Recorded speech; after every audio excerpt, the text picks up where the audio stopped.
saludo a los televidentes de Tinteando con la Firma y nuestro tinto de hoy, que va a ser un tinto muy literario. Nos lo tomamos de cuenta de Cabresto Coffee, hecho con pasión, tinto delicioso.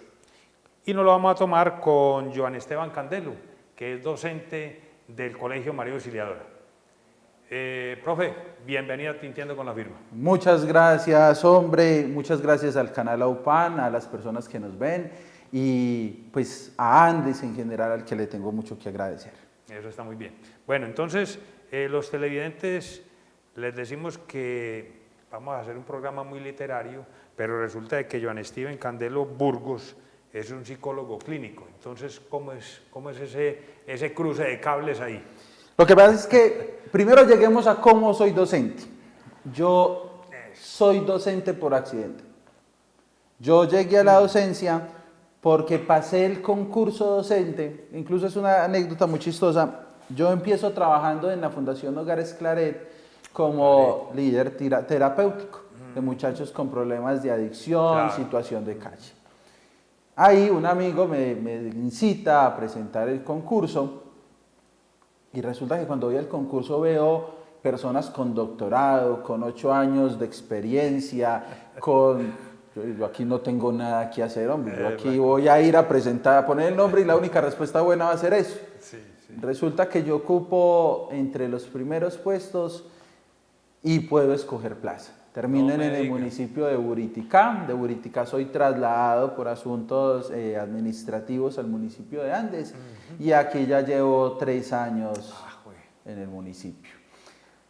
De ahí, en el mundo de la docencia hay una situación que antecede incluso al título de psicólogo y es que siempre me encantó la literatura y me había arriesgado a escribir. Inicié con la poesía, pero soy pésimo poeta. No me sale una rima ni a bala. De el momento en el que llego acá, empiezo a escribir y a arriesgarme con el cuento. Y ahí en el cuento es que la editorial Comala, una editorial mexicana, me antologa en este volumen Sonata de Corazones Flagelados 1. Y o sea, es una compilación de cuentos. De varios escritores. Y en el cual apenas hay 8 colombianos. Y la editorial Factor Literario, que es otra editorial mexicana y chilena, me informa pues que les adelanto, para junio estoy antologado en otro libro de ellos para temática de cuento libre. Este tiene que ver con el desamor, pero el desamor no es esos cuentos tradicionales de novela mexicana. De las rosas. No, este tiene un contenido exquisito. Hay de una autora chilena que habla de la visión del desamor desde la moza y desde el no querer romper la relación de la moza y cómo siendo la moza lo termina matando y para no alejarse de él lo deja ahí a su lado siendo la moza. Eso es una visión del desamor diferente. El cuento mío habla de un muchacho en el cual la mujer lo va a abandonar y el muy descarado amante estaba en la sala esperando a la mujer. Y él, dentro de su necesidad de afecto, de su necesidad de que se quedara, de tenerla a su lado, la mata. Por Dios. Y después mata al amante que está en la sala. Pero pues, hombre, ¿qué voy a hacer? Los maté a los dos. Y resulta que decide comerse al amante. Y al comérselo empieza a alucinar con él. Y a verlo todavía. Digámoslo, a tragársela. A comerse y lo empieza a alucinar, a ver ahí. Y le empieza a servir. Ojo, ahí hay un giro, que después lo vamos a ver, que ese giro es la ruptura de los cronotopos, aunque yo no tengo la maestría que tiene Cortázar para eso, soy más bien un aficionado. Empieza al final a darse cuenta, porque nunca se nos dice que la muchacha está muerta, sino hasta el final. Y se da solo una pista, que eso tiene que ver con algo, y son los índices narrativos. Yo doy el índice tenue. Digo, yo te sirvo la comida, pero la dejas ahí. ¿Por qué la deja ahí? Y eso tiene que ver con algo que en literatura se llama índices narrativos de Arguello. Y es algo que hay que estudiar mucho, que hay que comprender, pero que hace que la literatura sea hermosa, sea perfecta. Y el buen lector la capta. Sí, pero es que ni siquiera el buen lector, cuando nosotros vamos con los índices narrativos es para que el mal lector se asombre. La literatura es aquella que nos hace algo que en un teórico de esto mismo, de la literatura, que me he vuelto redundante con el término, Shklovsky, llama el extrañamiento. Es decir, usted, los televidentes, yo, todo el tiempo vemos el cielo, todo el tiempo. Entonces ya estamos adecuados a verlo, pues no es nada raro. Pero si yo describo el cielo, mar azulado, eterno y permanente, reluctante frente a mí, cuyas nubes caen heladas e intempestivas, cubriendo aquellos cuerpos de las personas inocentes, oh amargo sabor, oh inmenso dolor. Uno dice, pucha, ¿cómo así que el cielo es todo eso? Y esa es la forma en la que la literatura nos vuelve extraña a las realidades. Y eso es lo importante de los libros. No es simplemente un cúmulo de letras, Sí. no es una serie de premios, es cómo nos presenta la realidad. Ahora, lo decíamos hace un momento, lo malo de nuestra sociedad es que nos escandalizamos por todo, por todo. Pero no hay nada más escandaloso que sobrevivir. No hay nada más escandaloso que salir caminando a las 10 de la noche por el Parque Andes al frente de la catedral cuando hay habitantes de calle dormidos. ¿O es que no nos escandaliza la pobreza? ¿O es que no nos escandaliza el dolor? Pero si lastimosamente en un salón de clases nos atrevemos a mencionar que hay alguien que se está comiendo a alguien, no falta la que va a gritar, la que se va a asombrar, la que va a decir cómo se le ocurre, señor profesor, hacer eso. Claro. Pero no vemos todo eso, cómo nos extrañamos, cómo el cielo es lúgubre y calmado, cómo se le dan esas características tan loables a lo que todo el mundo ve. Si me permites, te doy, Claro que te sí. leo. Pero ese no es el cuento suyo. Sí, este es el mío. Esa lectura del cielo es... Ese es mío, ese es mío. Perfecto. Pero me lo acabé de sacar acá. O sea, ni siquiera fue que lo preparé, la verdad. Ya. Le salió. Sí, por eso tendrá sus errores, Sí. pero Semántica. alguna saldrá. La lluvia caía lúgubre y calmada. El sonido de las gotas me arrullaba en tus brazos. Recordé esa tarde de eternos juegos, los besos furtivos en la cocina. Te amaba de una manera tan fuerte y tan surreal, pero tenías que hacerlo. Esa tarde me amenazaste con irte, con marcharte de mi lado. Quizás el hombre que te espera en la sala te amó más. Quizás fallé en conservarte. Sin embargo, mis manos se resistían a dejarte ir. Mis manos. Sí, fueron ellas las que te sujetaron, las que aprisionaron tu andar, te suplicaron perdón, te imploraron otra oportunidad. Y si nos adelantamos, porque pues, si no nos demoraríamos aquí todo el programa, aquí es donde empieza. Entonces, tu afán de vivir en un lugar lleno de vida me dificulta la muerte. Sacarlo envuelto en algo no es opción. Incinerarlo es peor idea aún. Debo solucionar mi predicamento antes de que despiertes. ¿Y si él también es parte nuestra? Sí, encontré la solución. El hombre que te robaría estará en mí y en ti. El cuchillo nuevo, la verdad, perfora muy bien. Sigues dormida. No sé cómo el olor a sangre no te incomoda. Sin embargo, para mí es perfecto tu sueño inusualmente pesado. La carne está muy dura, no ablanda fácil, pero el olor dejó de ser incómodo a ser exquisito. Los condimentos fueron cada vez más usados en esta deliciosa experiencia. Te serví un poco de gulas de traidor, lo dejaste servido. A la mañana siguiente, el intruso seguía aquí con nosotros, en la sala. Sí, mi plan dio el resultado esperado. Él, como tú, no nos dejará. La necesidad de tener a alguien. ¿Y qué experimentamos hoy por hoy? ¿Cuántas mujeres están aburridas de tener un hombre que no las valora, pero siguen ahí por el miedo a la soledad? Yo lo estoy plasmando de una manera extraña, anormal, fuerte, pero es la realidad. Es la realidad, sí. ¿Qué tanto de ser psicólogo clínico ha influenciado ese tipo de obras? Yo digo que mucho, porque la psicología es el análisis de las necesidades, pasiones y pulsiones del hombre. La literatura es lo mismo. Es la forma mía de evadir una carrera en otra. Es la forma de poner todo eso que uno encuentra, la tristeza, la melancolía, la ambivalencia, la necesidad en el escrito. Muy bien. Bueno, profe, usted nos ha contado una parte, ¿sí? De Buriticá viene a Andes, empieza este trabajo de ser escritor.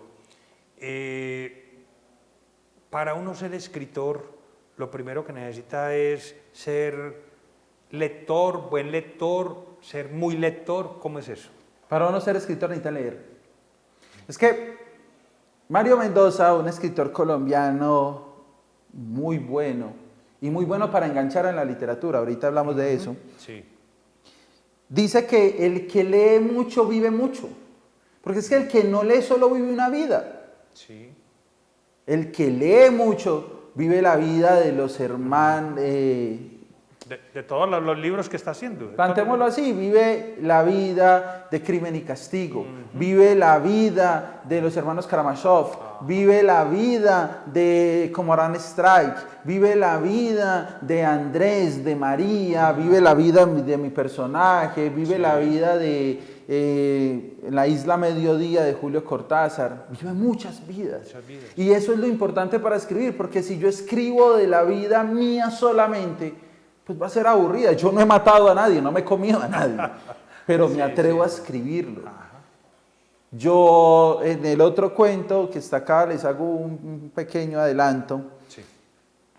Es la vida de alguien que por un dolor, porque alguien le dijo, usted no sirve para nada, usted no tiene un lugar en este mundo, decide ponerse la piel de esa persona. Lo mata y se queda con su piel. Se llama La Otra Piel.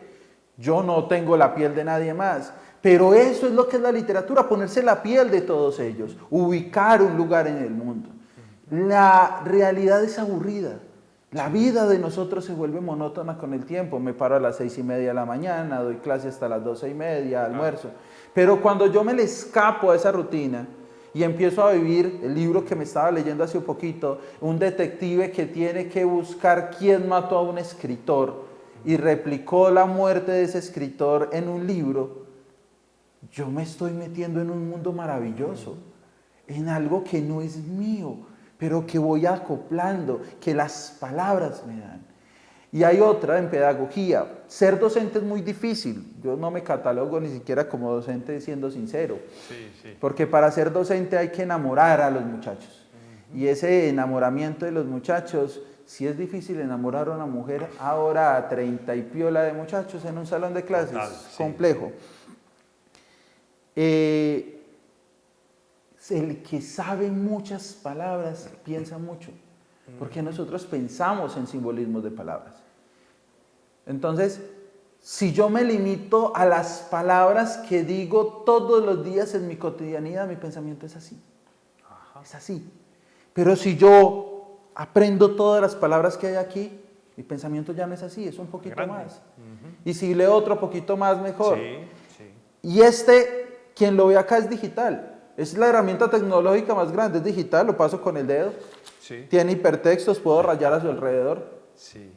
Tiene conexiones a otras ventanas, va por capítulos. Esto es más importante que el celular que usted y yo tenemos en nuestro bolsillo. Excelente. Bueno, profe, ¿le han hecho en esos 3 años de docente acá en Andes, algún alumno le ha hecho la pregunta, profe, yo quiero escribir? ¿Ha pasado eso? Hay una experiencia muy bonita del año pasado con un muchacho cuyo nombre no voy a decir por respeto. Tiene unas situaciones económicas y sociales muy complejas. Desde el año pasado estoy haciendo una investigación con la Universidad de La Salle y es de qué manera la literatura afecta en la autorregulación emocional de las personas. Entonces, a ese muchacho nos lo llevamos para la feria del libro, le dimos libros para que escribiera, lo llevamos a que conociera escritores en Medellín. Y él se me acerca y me dice, profe, ya sé qué quiero ser cuando grande. Le dije, mijo, ¿qué quiere? Escritor.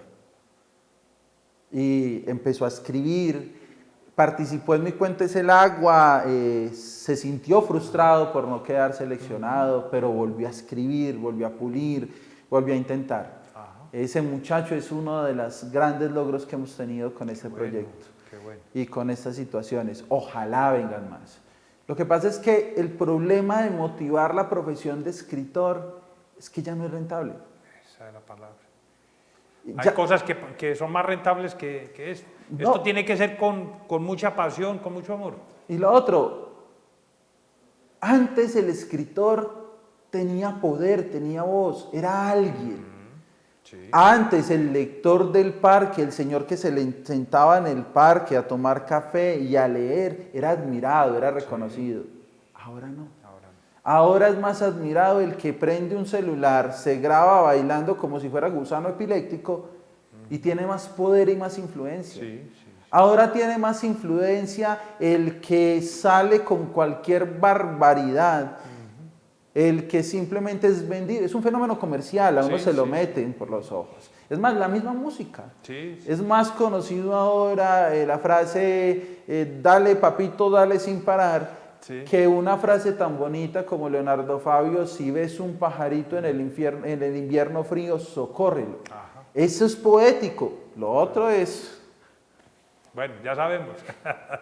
Bueno, profe, este muchacho, digamos, usted de pronto se ve reflejado en él, en sus inicios. Y lo segundo, para usted ya tener unos cuentos en este libro, y como lo dice usted, en junio ya viene con otro, en otro libro que también va a tener su cuento, hubo que pasar un camino, digamos, de adversidades, de lucha, de quizás ¿será que esto sí es lo mío? ¿Pudo haber pasado eso? Bastante. El muchacho era juicioso. Resulta que yo en el colegio fui una plaga. Yo sí le cuento a veces a algunos muchachos y aquí, Sí. ojalá las mamás no se vayan a molestar mucho. Yo en el colegio fui de esos, de los que eran populares con las muchachas, pero no tenían el más mínimo futuro. De los que mantenían lo que hoy llamamos bullying, en lo Sí. que yo era muy plaga. Tanto que yo me gradué porque fui muy buen IFEX, no porque me hubiera podido cumplir con las materias. Y sin embargo soy docente, no sé, debe haber algo de karma en Algo ese hay. asunto. Algo está devolviéndosele ahí. Ahora, muchas adversidades, muchos Sí. no. Ajá. Muchos no. Antes de este y de mi otro cuento, La Otra Piel, tuve 7 u 8 veces que me dijeron no. Es más, me enfoqué en algún momento más en los textos científicos, en la revista de la Universidad de La Salle, en la revista Contexto, y ahora estoy pasando también en la revista de la Universidad Nacional, revistas indexadas, es decir, de contenido científico, revisados por... ya había publicado. Entonces, para mí era mucho más fácil llegar y citar autores, pues, era más sencillo en cierto punto, descubrir, investigar, que inventar mis propios mundos. Y era no tras no. Hubo uno en Alas de Cuervo, era una convocatoria para cuento gore, cuento macabro, cuento fuerte, Sí. que yo escribo de asesinatos, de muertes. Y me dicen que no era lo suficientemente tenebroso para... Entonces yo dije, güey, madre, si alguien comiéndose a otra persona no es lo suficientemente tenebroso, ¿qué es lo que hay ahí? ¿Qué querían, pues? En otro me dijeron que me equivocaba en los signos de puntuación y las personas que de pronto me conocen saben que yo con los signos de puntuación tengo un TOC, un trastorno obsesivo compulsivo. Si yo veo una coma mal puesta me da sudor, me da tembladera, y me regañaron, me llamaron la atención por eso. ¿Cómo así? 8 veces hasta que pude triunfar. Es que nada está hecho para que se nos dé ya. Lo único que se nos puede dar ya es el café que usted me brindó. Y eso que para que este café de la empresa que usted nos dijo al principio me lo Cabresto. dieran, tuve que haber escrito el libro. O sea, tampoco fue dado. Tampoco es así gratis. Tampoco es gratis. Sí, Entonces, y eso es algo que aquí un poco ya en mi papel de docente se nos presenta en la actualidad. Los muchachos de ahora están hechos para la fragilidad, lo decía un teórico, un filósofo estadounidense, Nicolás Taleb. decía que nosotros estamos creando una población frágil, una población que no tiene las herramientas para enfrentarse al mundo y que lo opuesto a lo frágil es lo antifrágil, es decir, formar personas que sepan enfrentarse a la realidad, que sepan verla, que sepan admirarla, que tengan las herramientas, no la resiliencia. Nosotros nos metieron ese término, resiliencia, resiliencia, resiliencia. Es que la resiliencia es la capacidad de recuperarse del dolor. En cambio, la antifragilidad es cómo me enfrento yo a lo que me va a causar dolor. Hermano, si yo le muestro a un muchacho un cuento, vamos a citar un libro juvenil, Mensajero de Agartha de Mario Mendoza. Mensajero de Agartha lo que hace es una reflexión sobre un muchacho, un niño que recibe un mensaje de su abuela muerta en la que tiene que cambiar el mundo y hacer una serie de enfrentamientos. Es algo muy ficticio. Pues le estoy hablando de la abuela muerta a un pelado. Resulta que a todos vamos a experimentar la muerte de alguien, incluso la de nosotros en algún momento. Y eso es ser antifrágil. Hijo, la muerte existe, enfréntese a lo que es la muerte. Pero ahora, no, es que no le diga muerte al pelado porque, ay, no le vaya a decir que que está mal porque no. No, tenemos que enfrentarnos al dolor, a esa formación. Hay una historia, usted me la refutará si no es así, sobre 100 años de soledad. Creo que a García Márquez en muchas partes le cerraron las puertas con ese libro y como que solo en Argentina, si él paga una plata, él dice que empeñó y otros amigos empeñaron para poder mandar la plata a Argentina a que le produjeran el libro, pero pues con una cantidad de nos por delante, y lo que usted dice es antifrágil, y no venga, es que yo sé que el libro puede gustar, y lo hizo. Entonces, eso que usted me estaba hablando del antifrágil me hizo acordar de ese libro. Lo que pasa es no que, sé si eso sí fue así. No sé si fue con 100 años de soledad, pero Gabriel García Márquez tuvo muchos no en su momento editorial. Es más, todos los escritores famosos han recibido nos. Eso es. Mario Mendoza, actual, lo he citado mucho acá, estoy haciéndole publicidad al muchacho.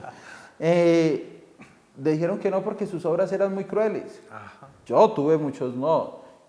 Cortázar, Borges. Al principio, pues no. Hasta que después se arriesga a alguien y le da alas a ese asunto.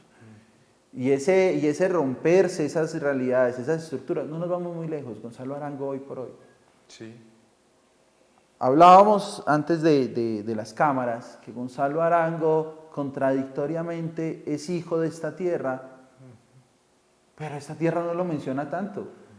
Esta tierra no lo ha asumido como tal, no se ha puesto ese rol. Ese sería uno de los plus más importantes dentro de la misma economía andina. Así es. Y Gonzalo Arango, ¿cuánto fue criticado? ¿Cuánto fue vilipendiado? ¿Cuánto fue incluso escondido en su forma? ¿Por qué? Porque su literatura era fuerte. Pena Capital, uno de los poemas más hermosos de Y no Gonzalo solo su Arango. literatura, inclusive sus actos. Su forma, su estructura, su persona. Claro. Pero es que aquí vamos en algo. Juzgamos a las personas por lo que nosotros creemos que es lo correcto. Y resulta que nuestros juicios valorativos están construidos por nuestros fenómenos sociales, nuestra construcción cultural, la identidad con la que nos forman. Y no siempre es la correcta. Así es. Entonces, cuando juzgamos a alguien, lo que estamos es diciendo, venga, dentro de mi estructura mental, lo decía Marta Nussbaum, no lo digo yo, vayan a pelear con ella si no están de acuerdo, dentro de mi estructura, eso está mal. Pero venga, es que su estructura mental es diferente a la mía. Total. Hablemos de que algo está mal cuando genera un problema, cuando genera una discordia. Pero no cuando es una expresión mía. Y eso es la empatía. Entonces a nosotros todo el tiempo la empatía es póngase en los zapatos del otro. No nos pongamos en los zapatos del otro, puede que no me sirvan. Simplemente, ¿cuáles son los juicios valorativos de él? ¿De qué manera sus juicios valorativos impactan? ¿Por qué los hace? Y eso es más difícil.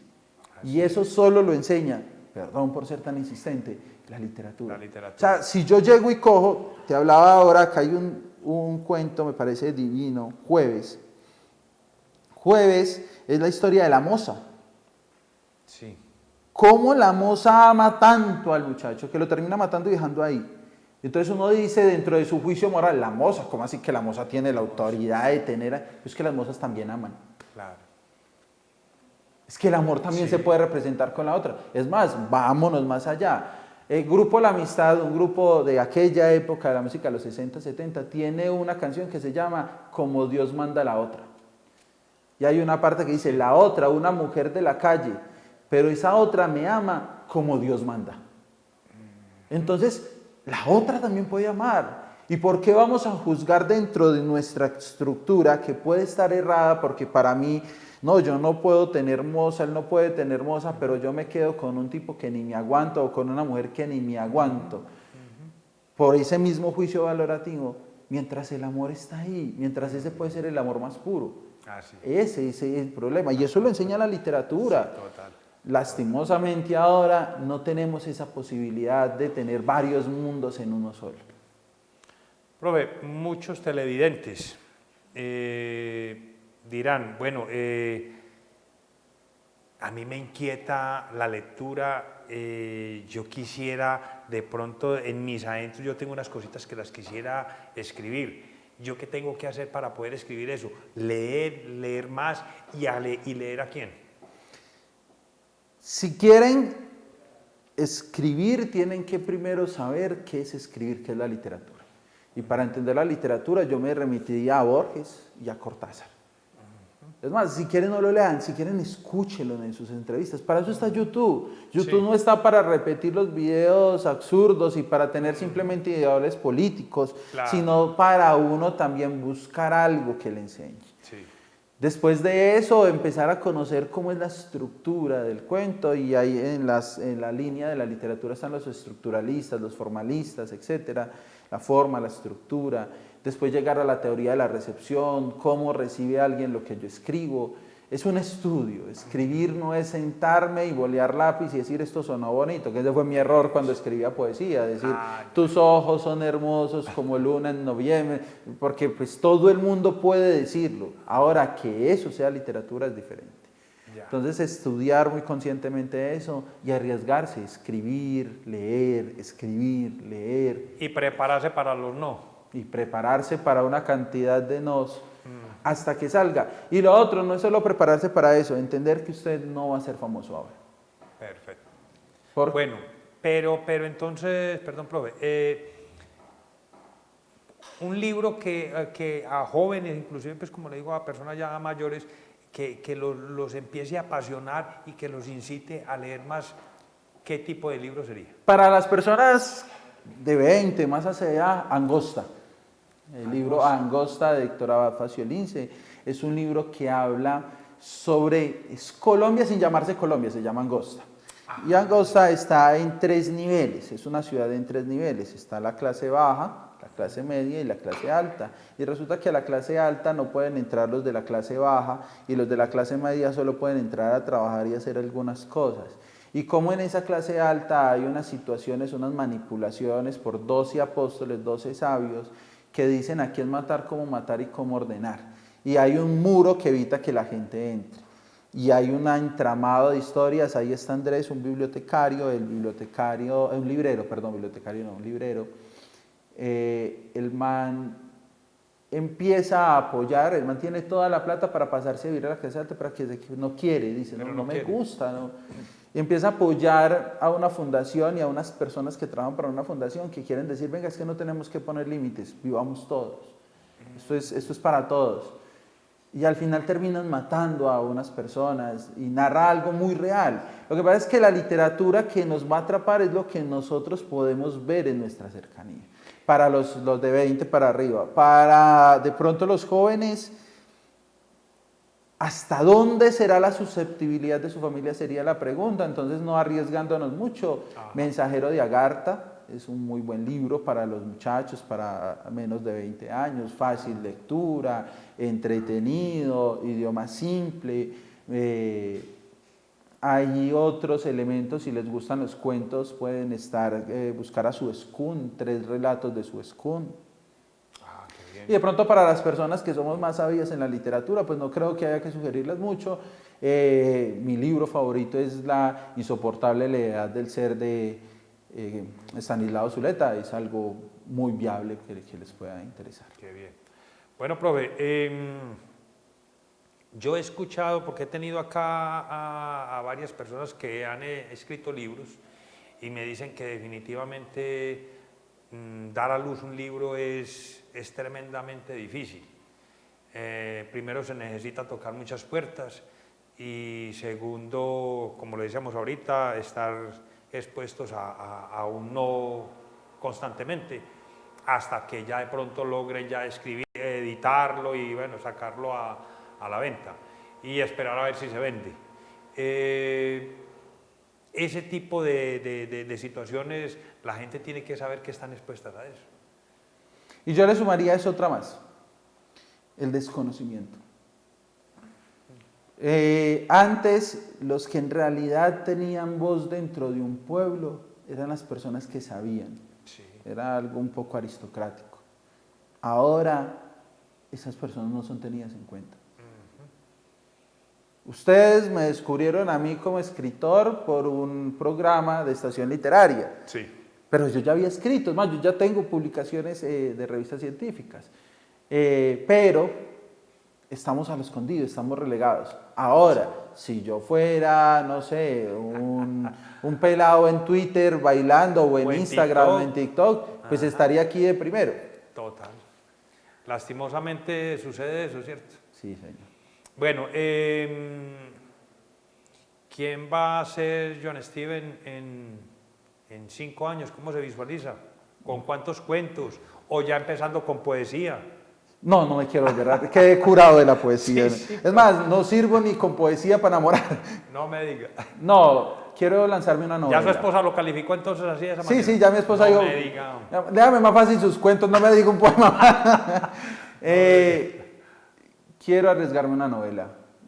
Ya estoy escribiendo una novela, la trama tiene que ver con un asesino serial, algo muy propio pues de lo mío.